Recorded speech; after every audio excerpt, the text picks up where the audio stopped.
Hello, and welcome to the Artfully Learning audio series. I'm your host, Adam Zucker.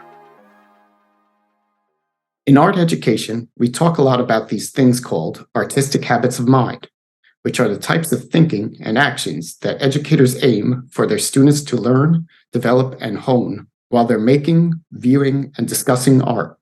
There are many different lists and conceptualizations of these habits of mind, but the core of all mentions of artistic habits of mind generally include the ability to distinctly express ourselves, develop our craft, engage and persist in the creative process, exhibiting astute observation skills and sensory processing, a thirst for inquiry, and a well-rounded understanding of the culture at large. The blueprint for art education has expanded to include what is referred to as understanding art worlds, which is a broad term that basically means students should be introduced to a variety of discipline-specific discourses and professional opportunities. This includes areas of the visual arts such as arts administration, museology, which is the study of museums and their role in society, art history, and curation. My guest today is Audra Lambert, who wears many hats within the contemporary art world. She has experience as an arts administrator, arts writer, independent curator, program manager, and artist coach. Audra has organized exhibitions at the Yeshiva University Museum, Radiator Gallery, Arsenale Gallery, and Fountain House Gallery, among many other notable arts and cultural venues. She's a facilitator of arts projects within diverse communities and provides compassionate care in her work supporting artists at all stages of their careers. I first met Audra in 2014 while I was working at More Art, a nonprofit organization that produces socially conscious public art and educational projects throughout New York City. Working at More Art and alongside Audra was a transformative moment for me, as it helped me to realize I had a passion for facilitating ambitious art projects and helping artists to expand their practice within diverse communities. In 2015, Audra and I were co-founders of a curatorial collective called Alt-Break, where we worked on putting together annual events coinciding with New York City's art fair seasons. The mission behind this collective was to provide alternative and outside-of-the-box models and opportunities for artists to produce and exhibit art within and along with several different activist-driven communities and organizations. Audra is the founder of Anti, an online arts publication that covers contemporary fine art, street art, design, fashion, and music. Her other roles have included working closely with artists as the director of Amos Enos Gallery, which is one of New York City's longest operating cooperative gallery spaces. She's a co-founder of the 9th Street Collective, which is a group of arts administrators, gallerists, curators, writers, and critics who provide coaching and other forms of support and professional development for artists. Audra has also enjoyed a long and successful tenure as the curator in residence at the Yard co-working space in Williamsburg, Brooklyn. I'm delighted to speak with Audra today about her multifaceted interests, expertise, and experiences within the contemporary art scene. I hope that this episode will be informative and inspiring to anyone who wants to learn more about the intricacies of the visual arts field and get some valuable insight into the various types of art education and professional development outside of traditional art schools and institutions.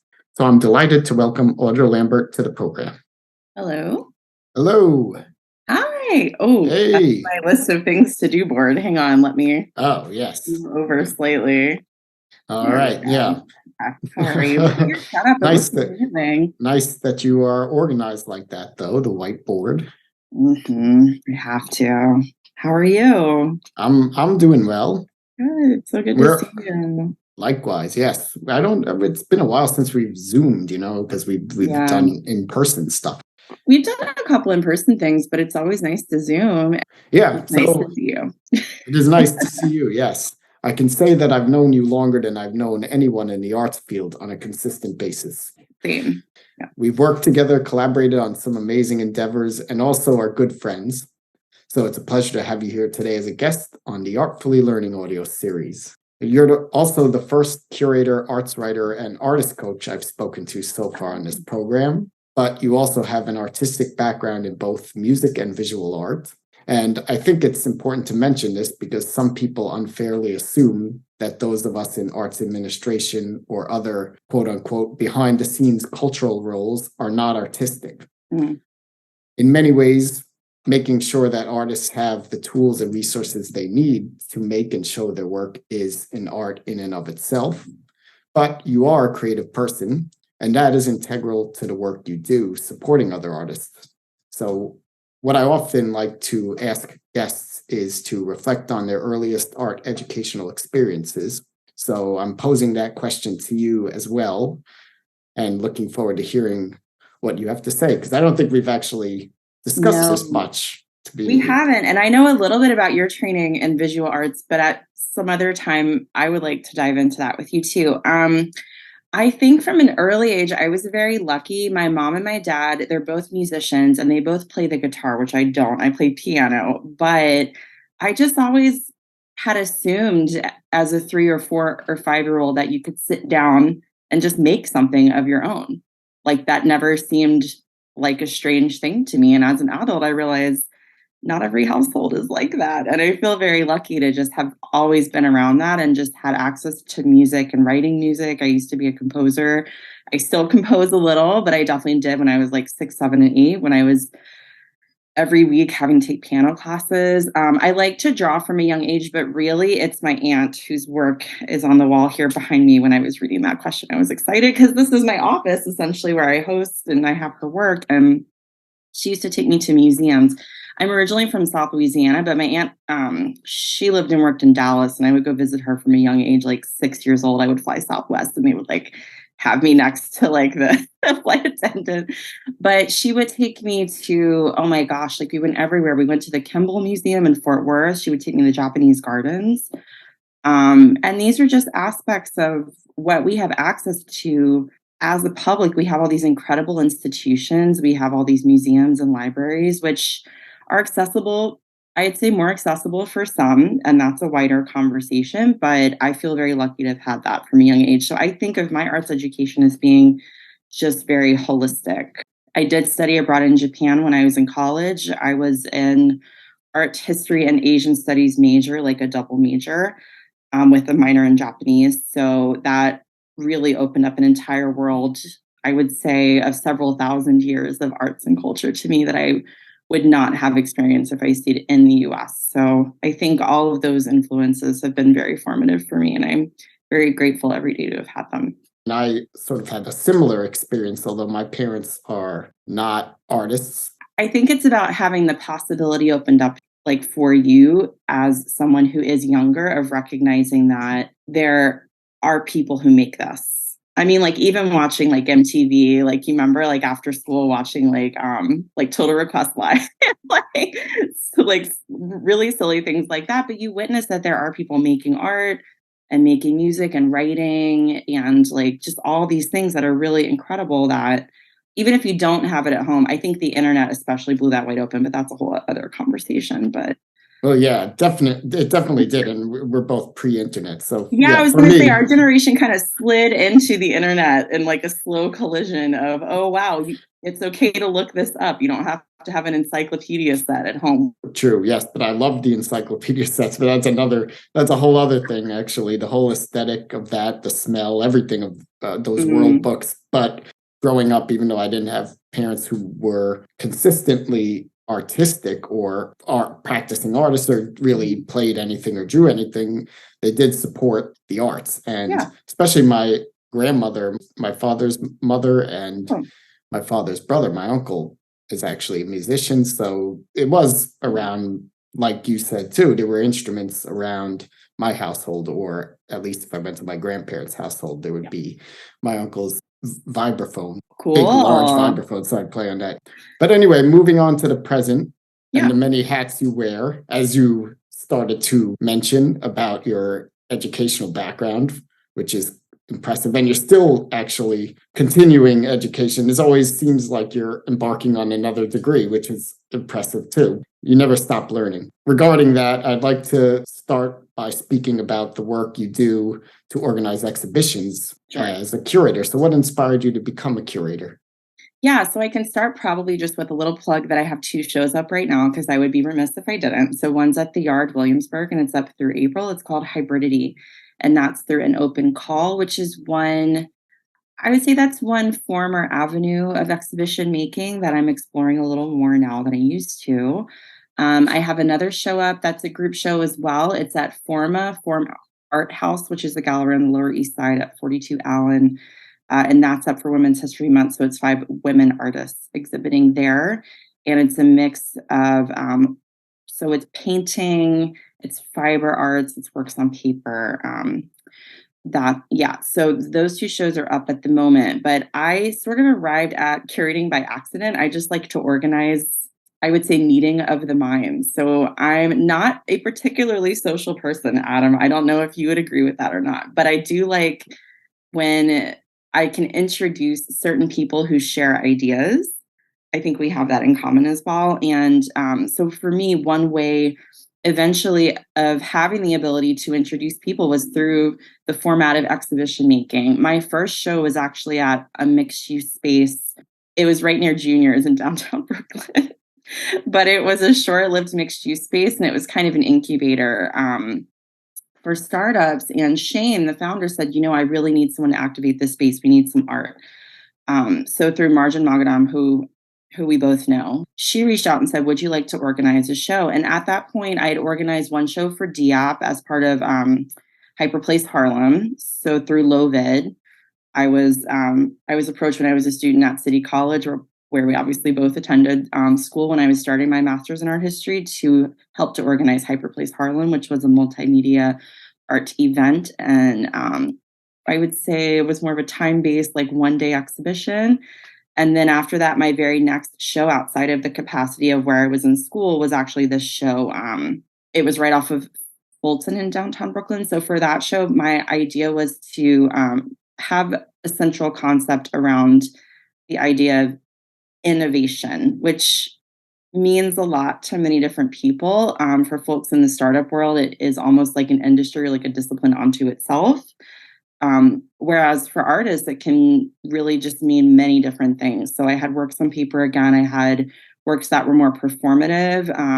I had some digital media as well, some new media works. I had sculpture in that show. And I learned a lot from that show, which maybe we can get into lesson learning as well as curators and cultural Definitely. curators, which is its own thing. But that was, I want to say, probably in 2014 or 15. And I've pretty much been working independently as a curator or for a space fairly consistently ever since. So that's about 8 years now, which feels strange to say, but here we are. Yeah. No, and it's almost, I was just, when you mentioned the DIAP show at the City College, Yeah. we had just met then. Essentially, you were coming on as my colleague at More Art Yeah, as the program manager. basically. Was that your role? But more like program director. It was program coordinator on paper. Coordinator, right. But more like But I was the only manager. one in that role. So Exactly. Michaela, yeah. No, it was a 3-person effort at that time. Yeah, and we were really doing everything that we could as a nonprofit arts organization. I mean, I still talk about how I learned about fire trucks for that Dred Scott project on the impossibility of freedom. Like that's what you have to do sometimes when you're making public art exhibitions. You learn about fire trucks. You learn a lot. The arts teach you a lot about civic duties and the rigmarole, and also getting through barriers of bureaucracy. It's incredible when you're in a nonprofit. Yeah. I think the good thing about working in the fine art space is you have to be prepared for the unexpected, and that can be either good or bad, but it's still unexpected either way. Oh yeah, sure. And that's what the arts teach about life in general too. Yeah. So whether you're an artist or you're facilitating artists, that same learning and those same habits of mind are put into play. I agree. As you just described.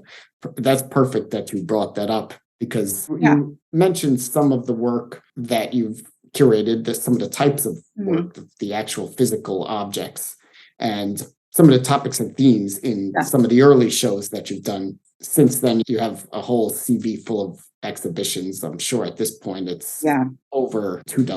It's probably closer to 30, to be honest. 30, incredible. So the question about that, I'd like to know, I mean, and this is sort of a generalized Yeah. thing. What is your curatorial philosophy, and how did you initially develop that mindset? You did broach this already by mentioning how things have progressed for you over time and the educational, what you've learned, the educational. So here's that, we're getting to that now. You did want to bring it up, and here it is. So, how has your thinking and methodology changed with time and experience working in the field? Absolutely. That's a great multi-part question, and I'll try to navigate through that. I feel like when we work as cultural producers, we both serve as a force field in ourselves, and also kind of are a part of a wider force field, right? It's like a magnet. It's like when you put a magnet into a force field, everything around it has to necessarily change, but also it's going to respond.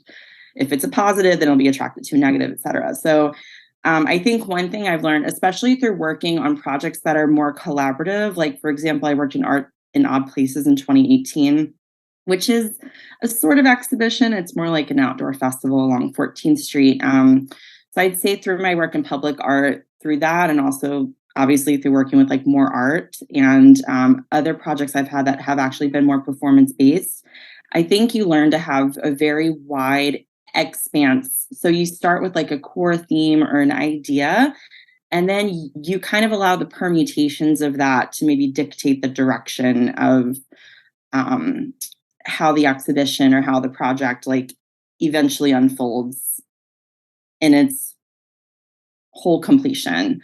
I think when you walk in the door with a very strict idea of how something's going to evolve, even if it's a static exhibition of art, like only paintings or only sculpture, what have you, I think you maybe lose some opportunities, or that you would just have maybe more opportunities that are available to you if you walk in with a mindset that is more collaborative. So for me personally, I like to have kind of a theme in mind, like an idea. Like, for example, for Art in Odd Places, it was body, but that was a group choice. So I would say when I started at the Yard in 2019, in those beautiful, wonderful final days pre-COVID, I had a show that was 60 artworks, but the idea was women artists who were working in sort of a Fauvist approach, like a strong use of color, like a graphic sense of line.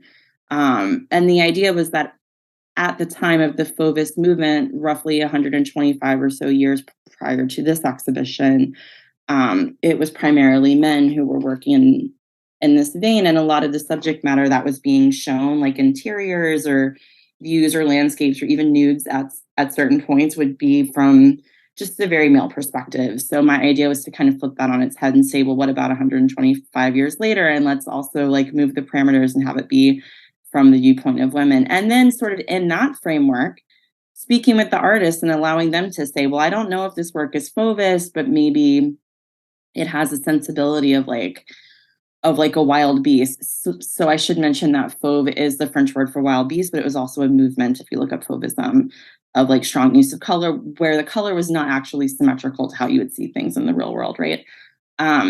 So through my conversations with artists in that show, to be specific, I learned more about their practice, and also kind of was able to push back against what my ideas of fauvism were necessarily. For example, I had one artist in the show who had a triptych and a lot of surface texture, which wasn't really a part of that movement. But at the same time, the idea was to just be wild and to see things from a new perspective. So I think when you're organizing exhibitions, having a framework that's more flexible, and maybe just having the ability to have more of, say, a collaborative approach and more of a discussion-based approach, I think will eventually get you farther, and also help to push you as a scholar and as a curator and as an art historian and someone who has all these ideas that they're interested in, to kind of have the ability to see them in a new light, and just help you to, I think, to question kind of these established modes of production when it comes to exhibitions. A lot of people will just say, all right, here's my theme for the exhibition. I want to show like some bodies of water. And then you make a checklist and you meet up with the artist and you select works that show a body of water. That is one way to produce an exhibition. It's not my way of producing an exhibition, but I think what you learn essentially is that there's many ways of doing one thing. And I think over time, as a curator, you find the route to the way that's going to help you develop the most as a curator, if that makes sense. That both makes sense, and that's excellent. And I'm glad you went there. That's where, I mean, looking at your work and valuing the work that you do. It totally makes sense that you said that, and that's your philosophy and mindset and process. It is process over product in many ways. Yes. What you were talking about is like backwards design in education, where you're coming up with this overarching concept of what you want to do, and then you take the different steps to get there. Yes. And if something doesn't work, it's back to the drawing board. That process as well is very important to mention, because it brings us to artist relationships and curatorial relationships, which is almost like, well, it's like any relationship, but there's a very pedagogical element to it as well. Another role or hat that you wear is that of an artist coach. And this is something very different from curation. So just to mention that, because a lot of people probably have never heard of the term artist coach, both in and out of the arts field. It's kind of new. And I mean, of course, in my mind, my definition of the artist coach is along the lines of a teacher or facilitator. Would be great to hear how you define what an artist coach is, and what are some of the general ways you provide coaching to artists. Sure. So I love the use of the word facilitator there, Adam. That I think is the perfect word, because I think we all have it in ourselves to reach our full potential and to grow, but it should be in a way that feels more comfortable for us rather than like somehow directed from the outside. So as you mentioned, I tend to be someone who learns a lot of things. So while I was finishing my thesis and my MA in art history and visual culture, rather, I was also getting a level 1 certification for life coaching. And I wanted that because I felt that it was sort of auxiliary to me being able to walk artists through the kind of things that they need to be successful. And at this point, I've actually presented for students at FIT, for NYU, which we've done together, and for Columbia students and for Pratt students on this very subject, because a lot of times what happens is that in arts education, or like in the realm of the fine arts, if someone's getting their BFA or their MFA, which you probably have seen, unfortunately, the practical aspects of how to navigate the art world are often just not addressed at all. So someone wants to be an artist, but then they don't know how to manage their studio, or how to host someone for a studio visit, or what an artist statement should look like, or if they should write a bio in the first or the third person, or how to like apply for artist residencies. And I think what happens, and I say this to artists all the time, is it's very frustrating, I think, because you not only have to make the art, but you have to manage everything around it. Like, artists are expected to be superheroes and to do everything at the same time. It's almost like being a mother of your work. Like, how are you going to, because you have to raise the work, you have to put it out in the world, you have to make sure it's going to function properly and show up for people, but also you have to make it. Like, you have to physically generate the piece. So I started working through Ninth Street Collective to do that kind of work, but I was kind of already doing it as well. I've probably been a writer most of my life, so putting ideas on paper is pretty easy for me. And over the years, having had, as I said, almost about 30 shows, I've just like seen the practicalities of things, that I'm able to kind of extend that knowledge onto artists. But what is most important to me, that anyone who's looking for someone to coach them should think about, is having a subjective approach to how it should fit into the artist's life. Each of us has a different personality type. We all have ways that we navigate the world. As you so accurately mentioned, I'm someone who likes to reverse engineer things and kind of arrive at a place in a way that feels more comfortable without reinventing the wheel for everyone involved. So what's important about someone who works with any kind of a consultant to help them in their practice as an artist is making sure that the expectations are clear with the person that's working with them, that they kind of understand what's easy for them, but what the pain points are as well, and that they're going to support them on their journey in that way. Like, I work with some artists who are neurodiverse and have a hard time with writing or spelling. So in that case, as like someone helping them, like, I'm going to step in as a writer and help them with that. And meanwhile, they have strong images and they're able to take photographs of their work very well. In some other cases, I work with an artist who's a really good writer, but maybe they can't see the forest for the trees because they're just so in their head about their work.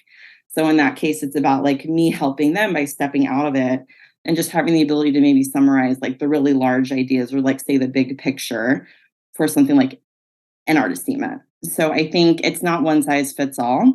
I I probably won't be very popular for saying this with Ninth Street, but I'm kind of the anti-workshop artist coach. I think that workshops are okay and they have their place, but for someone that really wants to see a difference, having someone that's working one-on-one with them and seeing kind of like, I would say where the rubber like needs to meet the road, like being able to work with them and see like where their strengths lie and maybe where they need some more support is what's really going to get someone from point A to point B much quicker in their career as an artist if they're looking for growth.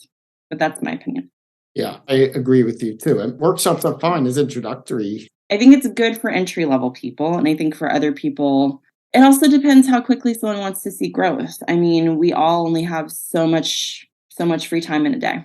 So it really depends where someone's at. And I should mention as well, like I've worked with a lot of artists who have maybe had like an alternative sort of a pathway to art making. Either they had to serve as a caretaker for a while, or maybe they were navigating some form of illness and like they're coming back to their art making, which I would say, especially for artists in that kind of a position. I mean, look, I think the pandemic sort of put all of us in that space where we all had to navigate something that was way above and beyond what we thought we had capacity for. And like, we're just now kind of like slowly taking a deep breath and saying, okay, maybe today's going to be normal in the world. So I think for artists that have had to navigate certain challenges, that having someone who works to kind of see what they need and how to get from point A to point B is especially important. Exactly, because you have both an objective and subjective view of it, as you said. You know the ins and outs of the art world, which is sometimes what artists are coming to you for. How do I get a show? How do I approach this curator?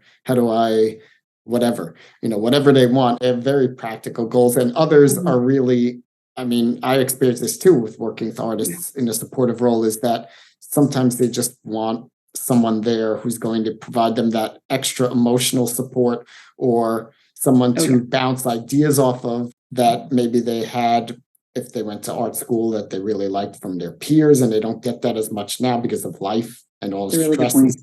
Well, I should mention we had workshops for All Break along with Treat Gallery over the pandemic, and they were free. It was aligned with these very same subject matter. So Yeah, so that's what it is. The workshops are great because they do provide an introduction, a primer. It's a primer. It's like a substrate. Yeah, it's not the final product. But like you do in class with the teacher, once the introduction has been made, say, the lesson of the day or whatever the topic is going to be for a unit, then comes the one-on-one sessions. A good educator really makes sure to differentiate and to spend time with each student. So an artist coach is in that way. It's artist-centered learning and development. Like you mentioned, it's important to really get to know one another and to understand the needs of the artist. And I would say it is absolutely more of a collaborative effort. I mean, and it's also kind of a personality match along with a knowledge match too. Like I've had some artists I work with for 3 or 4 years in a row, like on a range of projects, like in succession. I've had some that I work with on a single project, and I've had some artists who I've actually met with and said, look, the kind of goals and growth that you want, like I don't have the capacity for. And you want someone that's going to be honest with you about that as an artist as well. So it's really just about expectations and growth from a practical, but also a visionary way. I think a lot of times in life, it can be easy to feel limited. I can't tell you how many meetings I've had with artists where right off the bat, it was just like me listening because they needed to vent and to kvetch and to just like, I've had all these rejections. Like I can't stress enough how many times my conversations have started with, I'm so sick of being rejected. And I was like, well, aren't we all? So, I mean, a lot of it is also just like a reminder that we all start from somewhere, and that has no bearing on where we wind up or when we get there. So exactly. Things happen, like you said. You mentioned flexibility a few times, and that's an important habit of mind that the arts teach us, that there's more than one perspective, both in a work of art. When it's being made, the artist might have multiple symbols and ideas and themes coming into it. And then, of course, when it's out in the world, viewers interpret it based on their own backgrounds, experiences, stimuli in life. So we need to be flexible, and we need to keep in mind that not everyone is going to agree with us, and we're not going to agree with everyone else.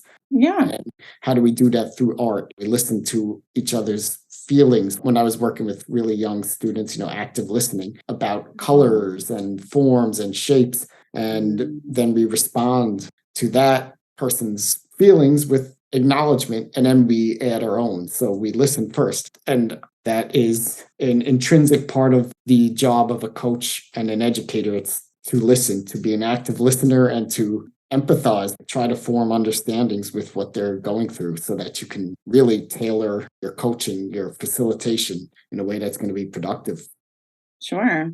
Yeah, absolutely. And we all have a framework and a lens and life experience and our own like ideas of iconography and lexicons in which we work just in the arts as human beings. So I think just being able to hear what someone's point of view is and to listen and to readjust. Something that you said that really resonated strongly with me is working with younger people. So I mentored for a while with Free Arts NYC, and we would just make hands-on art projects after school. And it was actually family building. It was a really lovely program. But they have, for Free Arts NYC, their motto is, there are no mistakes in art.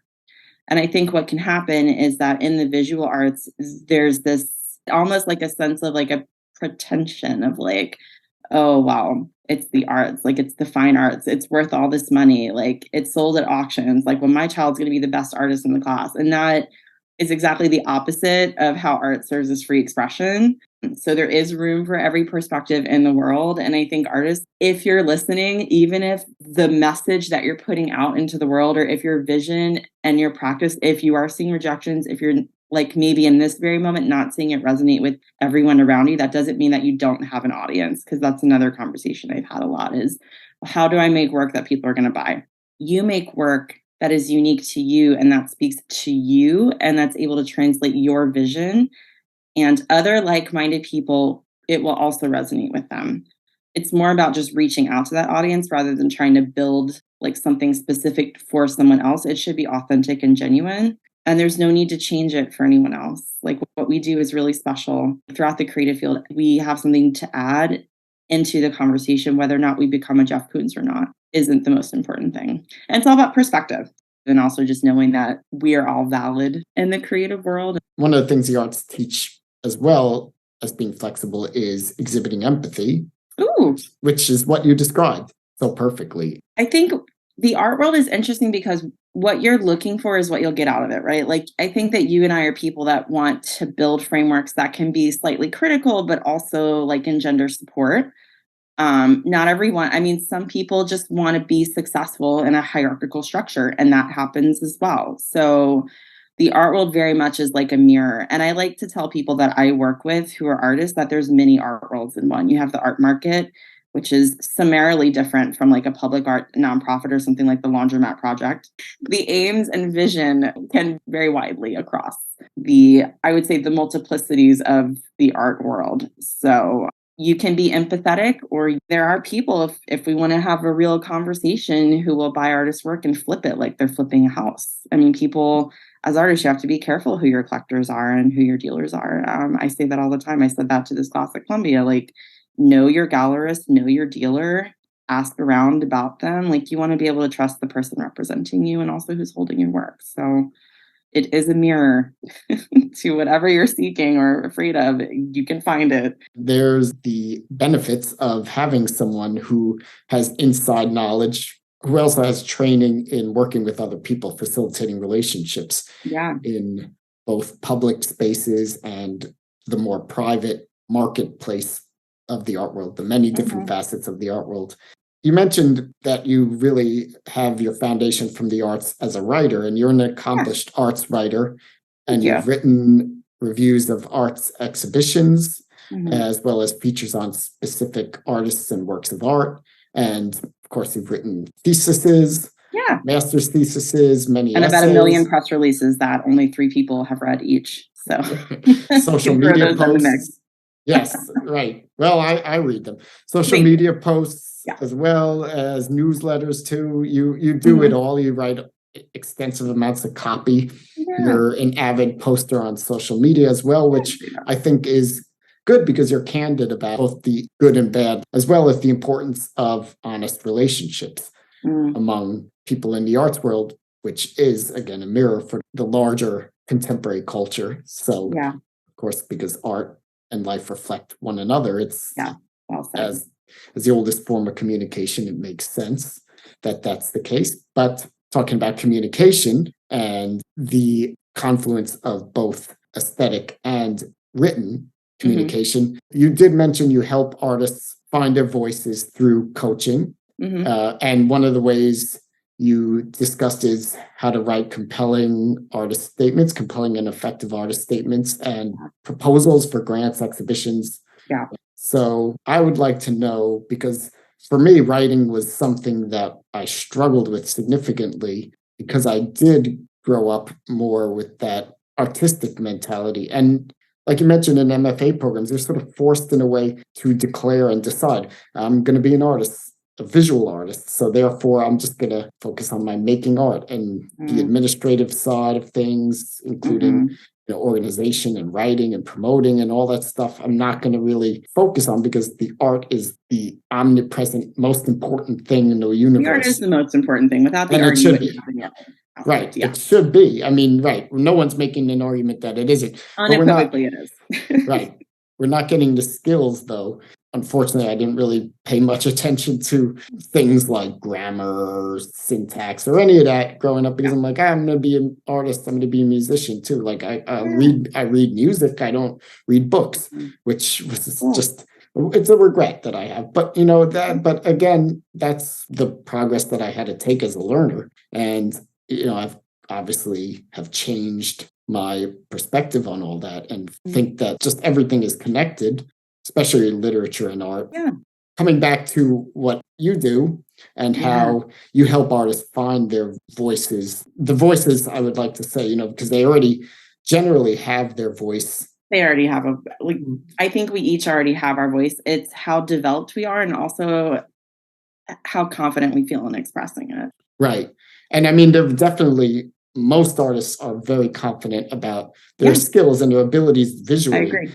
I work with artists now as an editor and a do. facilitator of artist statements. I evaluate their artist statements, help them. So in a way, I coach them on their writing projects and proposals. And one thing that is pretty much the common denominator is their weariness to approach writing in general. They don't know where to start because in more traditional higher arts education, they're not focusing on that type of writing or those type of skills and thinking, and to synthesize what the work of art means, making the implicit explicit. Because when we're artists, that's something I loved from when I was studying art education. It's like that's what it is. That's like a mantra. As artists, we have visions that just come to us, strike us. That's when the inspiration hits, and we then mediate on all that and translate that into objects or experiences aesthetically. But then we need to explain it to people as well, because people are going to interpret your work, and that's great when it's out there in the world. People are going to look and see it, and that should be the first step. But then to follow it up too, you need to back that up with descriptions and everything to make it more accessible, because there's some people who are visually impaired.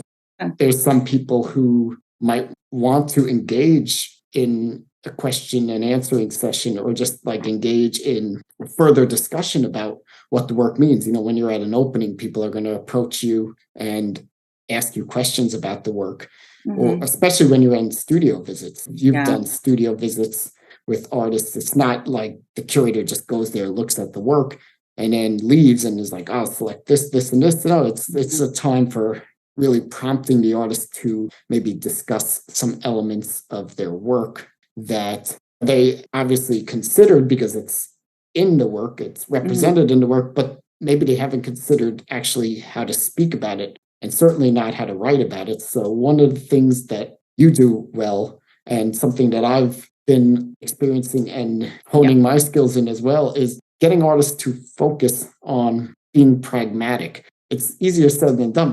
It's like you are met with resistance at first. Well, why do I have to explain my work? Why do I have to write? It's visual art.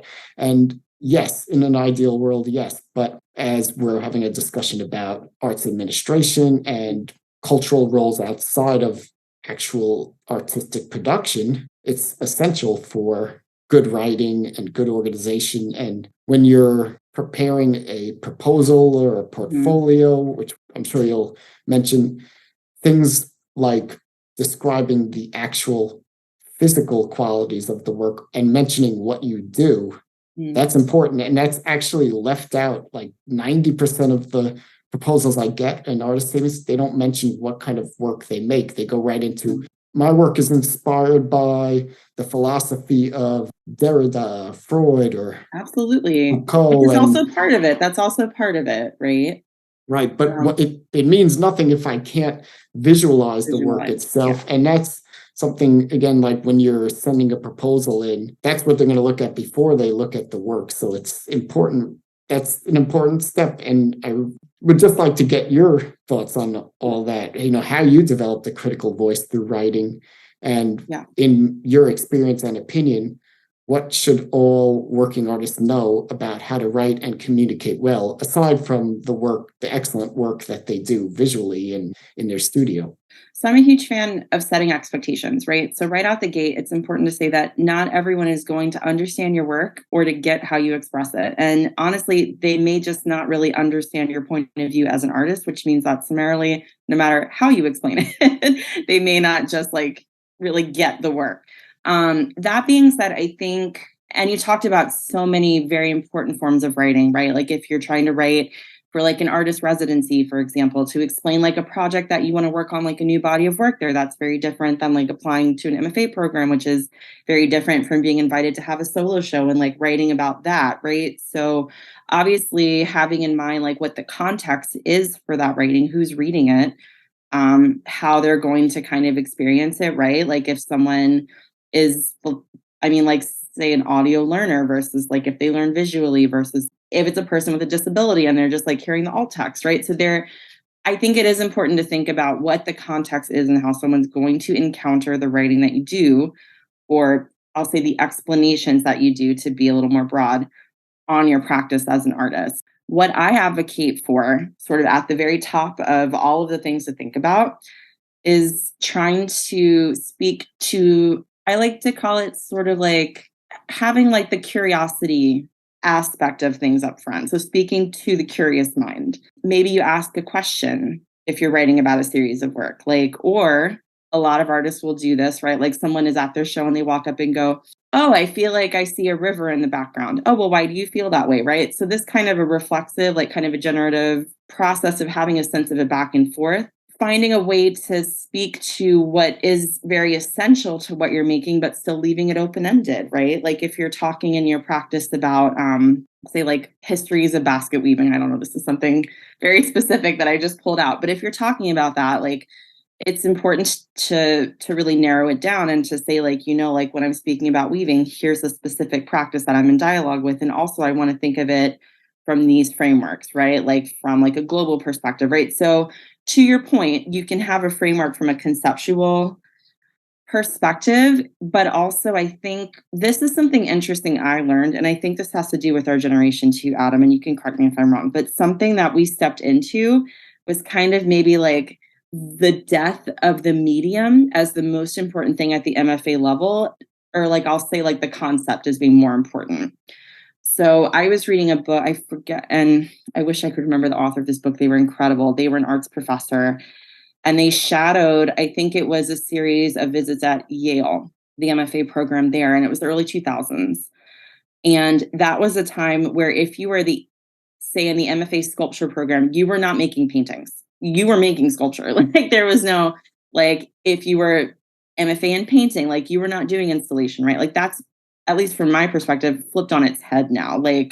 Having done RISD portfolio reviews for I don't know how many years now, I'll have an artist who is a fiber artist, and that's what they do for their degree, but then all of their work is oil on canvas. Or I'll meet someone who's a sculpture major, but then all their work is animation. And I'm what's happening? Because that hasn't always been the case. So I think to your point of my work's inspired by a Foucault or whoever, what have you, from the word salad of art, historical and philosophical frameworks, right? I think that the new generation, that's the way that things are, is that you have really the concept up front. And then you would say, I'm an interdisciplinary, I'm a mixed media artist, I'm a fiber artist, I make sculpture, whatever it may be. Where at all possible, it is important to integrate that, because you do have a concept, yes, and that should be very clearly stated, but not in art speak, in a way that's very direct and very honest as to what it is that you're presenting on, while you also need to explain how you're translating that, right? I really like that how you use that word, because you have an idea, but you also have a process through which you want to make that idea physically live in the world. And if you're not stating that outright, then it becomes murky for someone that's trying to kind of intuit how you make work. There is a practical side. I think there is also a side that's more poetic.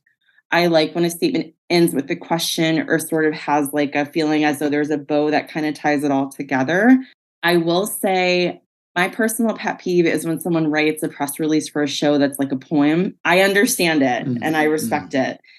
But I think for someone who maybe is on the earlier side of showing their work, if a potential dealer arrives at that show and reads that, I don't think the artist is maybe doing themselves any favors if it's a self-produced show. Like I think of this more with like apartment galleries or like a project space or something like that, where an artist is like, I'm just going to arrive and throw my sculpture on the floor and write a poem, and that's my press release.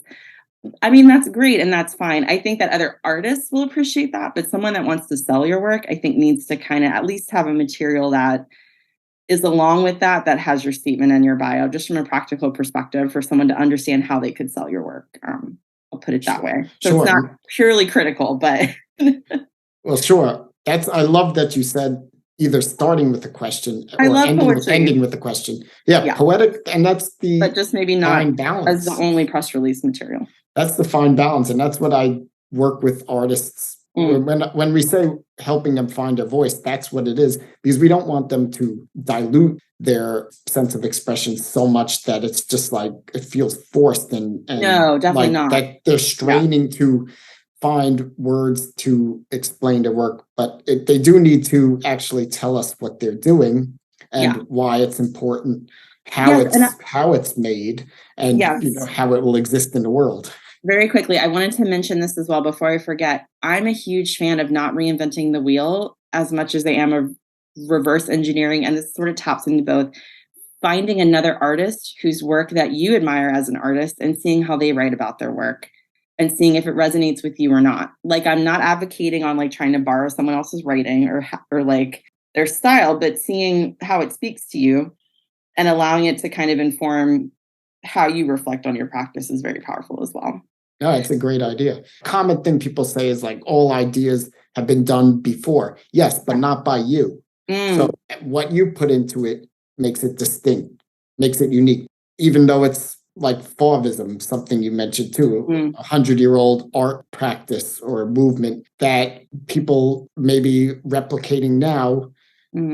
You know, the word derivative comes up sometimes, but if you really put yourself, or trend. Yeah, like sometimes figuration is in trend, sometimes abstraction. It cycles, and there's a good reason for it. But there's a difference. There's a very big difference between mimesis of it, direct copying of it, and then commenting on that trend or extending that movement or style because it fits within a vision that you have or your background, or it's a way to explore your own identity and interests through this form of expression. Of course, people are going to recycle or upcycle or reuse these ideas from art history because they wouldn't be part of art history if they weren't so successful and powerful and a potent means of communication. But I think the real importance there is finding that fine balance between making it your own voice and being in that discourse with the past, present, and then I agree. It's how you do it.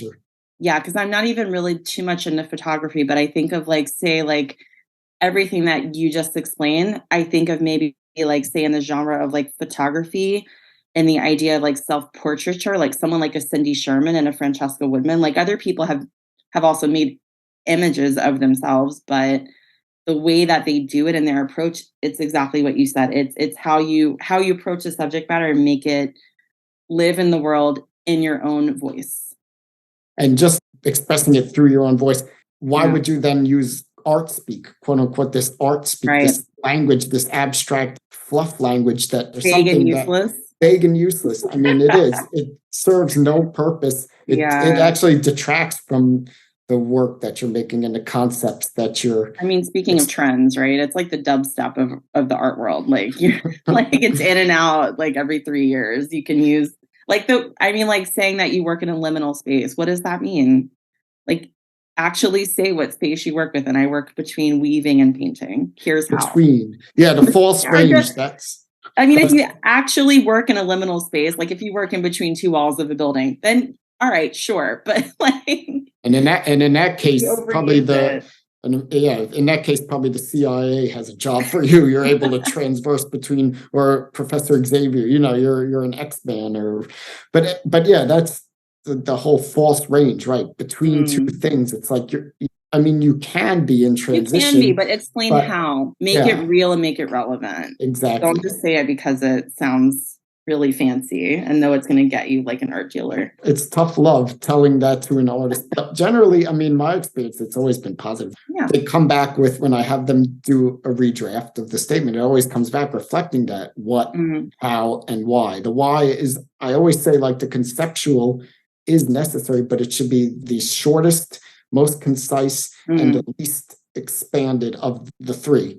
Because you really want to give people an idea of what the work actually is and how it's made and how you work and think. Obviously, the magician doesn't want to reveal their tricks. And if you're inspired by Freud or Derrida or any of these philosophers or geopolitics or whatever, that will likely come out in the work itself. Well said. That's where the work speaks for itself. But you do need to be precise in what it actually is and how it's made. And I think that is the beauty of what we do as artist coaches and curators too. We're facilitating the physical process and conceptual elements to all come together and coalesce with one another, and then providing additional context through whatever events that we put together. So I think that's really important to hear you drill all these incredible pointers and frameworks and really just habits of mind. I think you said it best. Like, it should be visceral, it should be precise, but not too repetitive. Like, you don't need to I feel like when someone feels like you're beating them over the head with something, they kind of already tune out, right? Like, you have to assume that the reader is intelligent enough to have respect for what it is that you're wanting to communicate in a very real and succinct way without needing to elaborate so much that they feel like they're reading the same thing ad nauseum. And I'll say this too, I think, and I'm someone who writes sometimes in a very flowery way, which you probably observed yourself, but I think when you're more pithy, that people really, I think they're more intrigued. And I think that circles me around again to like the curious mind. It's like they want to know more by experiencing the visuals. That's especially important, I think, for when you're applying to things like residencies or shows. Like, that's really important. That's just such a pivotal aspect of writing enough that someone has a springboard to be able to dive into your practice. And I'll say this too, like, just as a curator, like reflecting back on my own experiences, like meeting with artists and speaking with artists or writing about their work, as someone who also writes as a critic of art shows and things of that nature, like arts reporting.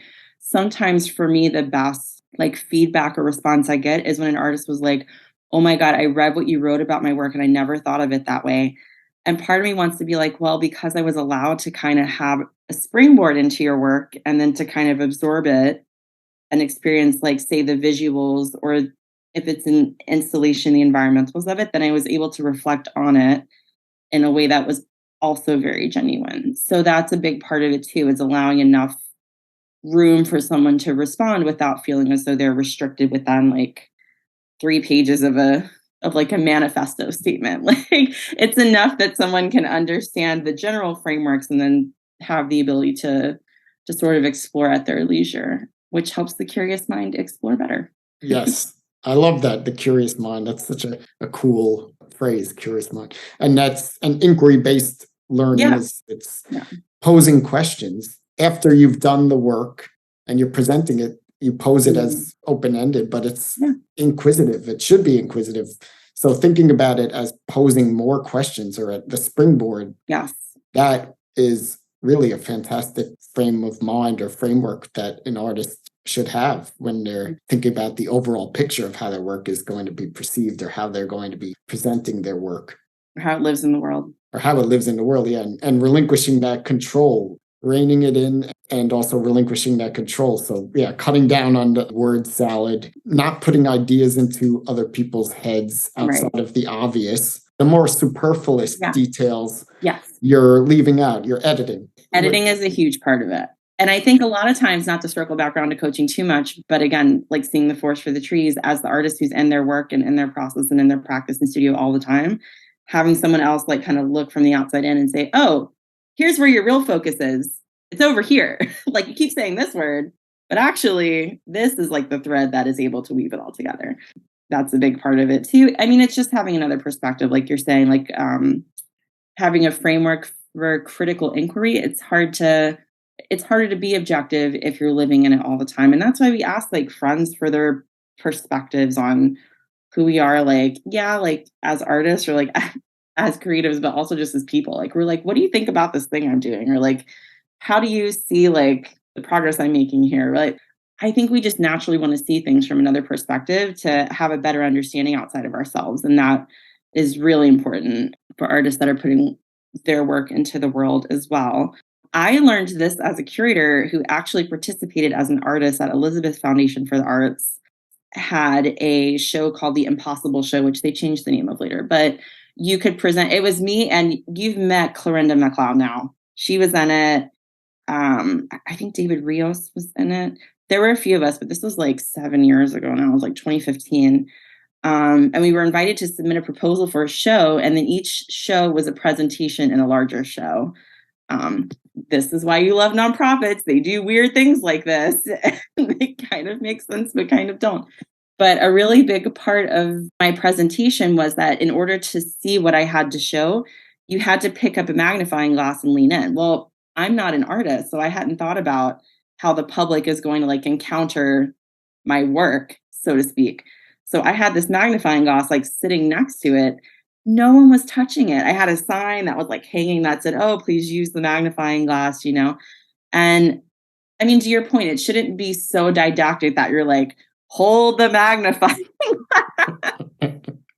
Although sometimes in physical space, that's great. But just as an artist writing about the work, it should be enough to kind of point you in the direction of realizing like, oh, if I want to understand the concepts embodied in this work further, like here's a pathway and some lanterns so I can see the lit path ahead of me and kind of explore it on my own. But yeah, there's a lot of pitfalls. I'll say.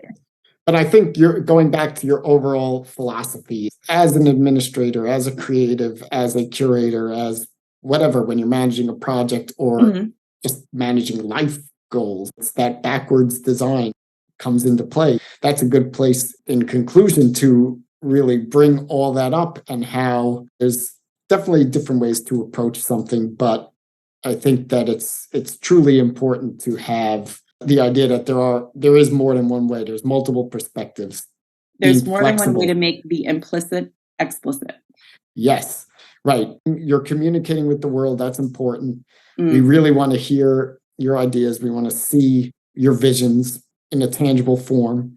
And we want to then interact with it further. We want it to be approachable and accessible. And that's where I really just am inspired by the work you do. And when we work together, you always bring accessibility into the process, you know, and really also bringing people together really well, because we have so many people in common now. And when I think about how did I meet them? Oh, it's through Audra. So I think facilitating relationships as well is something that we didn't really speak about. Yeah. But I mean, we did in a way, but we didn't really touch upon it. But that's intrinsic to the work that you do, is curating situations. You know, people use the word curating now for things outside of the art. Everything is a trendy word, but very commercial really, now. I mean, facilitating, bringing people together. I think in general, there's always room for expanded access. And that means for people to meet each other. That means for us to experience the world differently, for us to have like new and different perspectives from people that have a very, very different view of how the world is, right? So yeah, I think in the spirit of that, I really appreciate and I accept that compliment. And I'm very grateful that we get to work together. And I also really appreciate this conversation here tonight, because I've also learned about you. So thank you for sharing. Well, thank you. Yeah, thanks for taking the time to come on here and give us an insight into the behind the scenes and also the really necessary skills that anyone needs, to find their path. What your work reveals to people like myself, it's that relationships are important. Yeah. Cultivate those relationships. Yeah. It doesn't just end after a show, after Yeah. school, after the various jobs or wherever. Mhm. Keep those people close. A great thing that you said too is we all want to know from other people. So ask those questions. Don't hold it in. Ask the big questions and expect that people are going to have different viewpoints.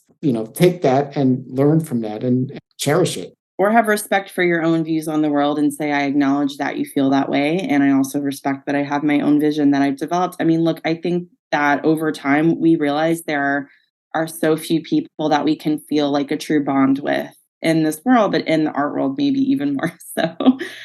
So when you find those people that you share perspectives with, it's important to honor them. And for that reason, I'm very grateful to have the chance to work with you and to share networks and to understand that we can form a stronger framework through collaboration and through lifting up others and through sharing ideas and frameworks. I wanted to also say before I leave, there's a great show through ABC No Rio. It's called We Refuse, We Want, and We Commit.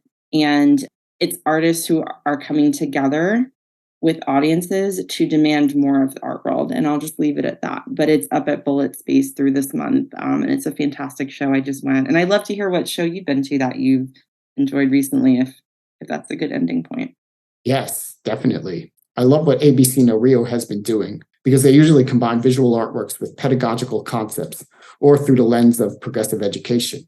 And actually, the show prior to the one you just mentioned, which was called Summer School Art Education and Radical Resistance, was fantastic. I've not yet seen We Refuse, We Want, We Commit, but I'm sure it's as great as how you've described it. I do want to mention a show that's going on now across the pond at the Auxiliary in Middlesbrough, England, called 2 + 2 Makes 4, curated by artist Liz Brady and her organization Broken Gray Wires. Liz has been working really hard to destigmatize mental health and create cultural spaces that are inclusive and accessible to neurodivergent populations. And the exhibition is testament to that. And I'm also excited that the exhibition coincides with the release of Broken Gray Wire's Mad Manual Toolkit, which is an interactive guide full of art-centered activities to promote mindfulness and a substantial emotional and cognitive engagement with artwork and the overall gallery environment. So while I know that exhibition is several miles away in a plane ride for us here in the States, it's definitely a landmark exhibition, in my opinion. And I look forward to that Mad Manual Toolkit, especially coming to the States, because I really think it can make a difference in our arts and cultural centers, too. The work that Liz and Broken Gray Wires do encapsulates what we've been discussing throughout our conversation today. Differentiated ways of providing support and collaboration and just general compassion for others within the arts field and beyond. Perfect. And Yes. This has been great. So thanks for your time and also for your reflections. Well, thank you.